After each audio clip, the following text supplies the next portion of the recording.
Minus करने में पाकिस्तान का क्या फायदा है? बता दें, मैं माइनस होने के लिए तैयार हूं ताकि मुल्क तो तबाह ना हो। इमरान खान का दो टोक पैगाम। कारकुनों से वीडियो लिंक के जरिए अपने खिताब में कहा कि ये चाहते हैं कि जब PTI खत्म हो तब इलेक्शन में आए। अक्टूबर में इलेक्शन की राह गलापने वालों से सवाल किया कि क्या अक्टूबर में हमारी मईशत बेहतर हो जाएगी, महंगाई खत्म हो जाएगी? अक्टूबर में इलेक्शन से पाकिस्तान को क्या फायदा है?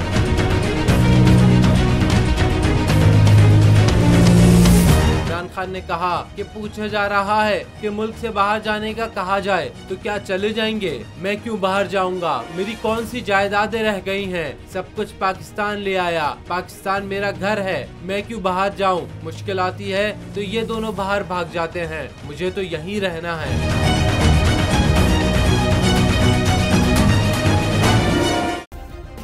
सब्सक्राइब करें और बेल दबाएं ताकि कोई खबर रह न जाए।